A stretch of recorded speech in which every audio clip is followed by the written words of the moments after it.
দলের প্রাক্তন সাংসদ অর্জুন সিং এর বাড়িতে হামলার ঘটনা শুনে শুক্রবার সন্ধ্যাবেলায় জগদ্দলের মজদুর ভবনে আসেন বর্ষিয়ান বিজেপি নেতা তথা প্রাক্তন বিধায়ক তাপস রায়।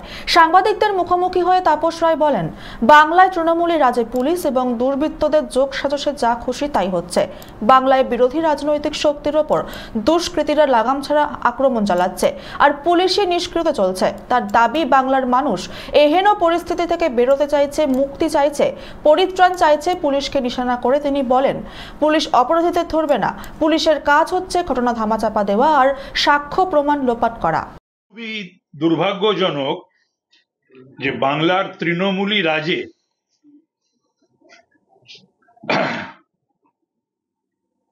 পুলিশ এবং দুর্বৃত্তরা সকলেই সরকার আশ্রিত। আর পুলিশের একটা বৃহৎ অংশ, আগে একাংশ বলতাম, এখন বৃহৎ অংশ, এদের যোগসাজশে যা খুশি তাই হচ্ছে বাংলার। অর্জুন সিং সাংসদ কি সাংসদ, প্রাক্তন সাংসদ বড় কথা না। অর্জুন সিং এতদ অঞ্চলে, এই জেলায় বা বাংলায় কি প্রতিষ্ঠিত নাম, রাজনৈতিক ব্যক্তি। পশ্চিম বাংলায় বিরোধী রাজনৈতিক শক্তি, তাদের ওপর একটা অদ্ভুত লাগাম ছাড়া দুষ্কৃতি আর দুর্বৃত্ত একটা দমন পীড়ন চলছে, আক্রমণ চলছে, আর পুলিশের নিষ্ক্রিয়তা চলছে। পুলিশ অন্য সব ব্যাপারে সক্রিয় এবং অতি সক্রিয়। এবং বাংলার মানুষ এই বন্দোবস্ত ব্যবস্থা থেকে বেরোতে চাইছে, মুক্তি চাইছে, পরিত্রাণ চাইছে। যারই ফলপ্রসূ হিসাবে বাংলায় আরজি করের যে মর্মান্তিক ঘটনায় যে গণ অভ্যুত্থান, যে জনজাগরণ হয়েছে, আমি সেলাম জানাই, কুর্নিশ করি জুনিয়র ডাক্তার ভাইদের, সিনিয়র ডাক্তার বন্ধুদের এবং অবশ্যই সমস্ত সর্বস্তরের মানুষকে, সাধারণ মানুষকে, মা বোনেদের। আমার জীবদ্দশায় রাজনীতিক জীবনে আমি এরকম ধরনের গণ আন্দোলন বা গণ অভ্যুত্থান দেখিনি। এটাকেই কিন্তু আগামী দিনের মানুষ এই সরকারকে, এই মমতার সরকারকে, তৃণমূল সরকারকে, এই বন্দোবস্তকে আর দেখতে চাইছে না। একেবারে এটা তো খুব অন্যায়, এটা খুব অন্যায়। এটা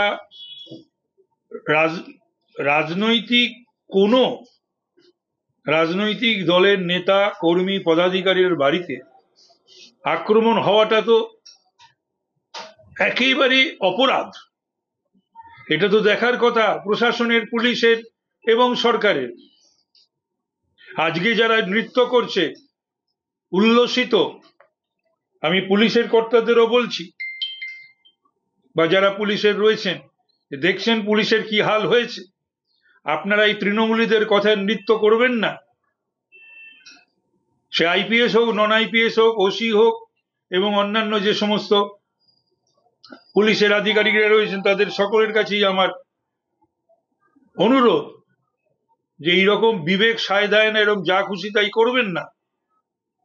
কমিশনারেট হয়েছে 12 বছর হলো, কি লাভটা হয়েছে বলুন তো? এই কমিশনারেট হয়ে গাল ভরা নাম হয়েছে, আইন শৃঙ্খলার কোনো উন্নতি হয়েছে এতটুকু? অর্জুন সিং যখন কোনো কথা বলে তখন নিশ্চয়ই সেটা সে অনুধাবন করেছে, সেটা সে ফিল করেছে যে তাকে হত্যা করার বা মারার একটা পরিকল্পনা বা চক্রান্ত হয়েছিল। তারই জন্য তো আমাদের এটা শুনে সহকর্মীর কাছে বাড়িতে আসা এবং দলের নির্দেশে আসা। অর্জুন সিং এর বাড়ির সামনে পুলিশের তরফ থেকে এত সিসি ক্যামেরা লাগানো হচ্ছে, সকালে বেলা ঘটনা ঘটলো, এতক্ষণ অতিক্রম করলো, এখনো পর্যন্ত পুলিশ কাউকে গ্রেপ্তার করতে পারলো না। পুলিশ গ্রেপ্তার করবে না, গ্রেপ্তার করার অসুবিধা রয়েছে। তার কারণ সর্বক্ষেত্রে তো দেখা যাচ্ছে পুলিশের কাজ হলো যে যদি কোনো ঘটনা ঘটে তাকে ধামাচাপা দেওয়া, এবং কোনো সাক্ষ্য প্রমাণ যদি থাকে সেটাকে লোপাট করা, মুছে দেওয়া। বিরোধী হোক আর না হোক, তাহলে তো আরজি করতে কোনো দলের ব্যাপার ছিল না, তো সেখানে ওই কি করলো? নির্লজ্জের মতন, বেহায়ার মতন, একে নিকেট হয়ে গেছে। সরকারের আর পুলিশের ব্যাপারটা এখন বাংলার মানুষের কাছে সূর্যের আলোর মতন একেবারে স্পষ্ট হয়ে গেছে, পরিষ্কার হয়ে গেছে, যেটা কি করতে পারে আর কি করতে পারে না। তবে এটা বলছি যে এই ধরনের ঘটনা ঘটাবার চেষ্টা করবেন না, এবং ঘটনা ঘটালেই যে আপনারা পার পেয়ে যাবেন সেটাও নয়, তারও একটা পর আছে। এটা যেন মাথায় রেখে দেয় তৃণমূলীরা এবং প্রশাসন, সাধারণ প্রশাসন এবং পুলিশ প্রশাসনের মানুষেরা। শুনলাম তো আমি, সেটা তো আমি শুনেছি, আমি জানি, আমার সঙ্গে কথা হয়েছে একাধিকবার অর্জুনের। শোনার পরই আমি ফোন করেছি ওকে, জেনেছি, এবং পুলিশের সামনেই এখানে ঘটেছে। পুলিশেরও উর্দির সম্মান, পুলিশের নিজেরও তো একটা ইজ্জত সম্ভ্রম বলে জিনিস আছে। আজকে এটাও তো ওরা ফিল করছে বাংলায়, কলকাতার পুলিশ, বাংলার পুলিশ এই আরজি করের ঘটনার পরে, যে তাদের সম্মান মর্যাদা কোথায় এসে দাঁড়িয়েছে। এখন সেই সম্মান মর্যাদা তারা পুনরুদ্ধারের চেষ্টা করবেন, হৃত গৌরব উদ্ধারের চেষ্টা করবেন, না তারা আরো যাতে তাদের মর্যাদা হানি হয় সেই কাজই তারা করে যাবেন। জগদ্দল থেকে হিমাদ্রি শেখর ভট্টর রিপোর্ট, চ্যানেল 24/7।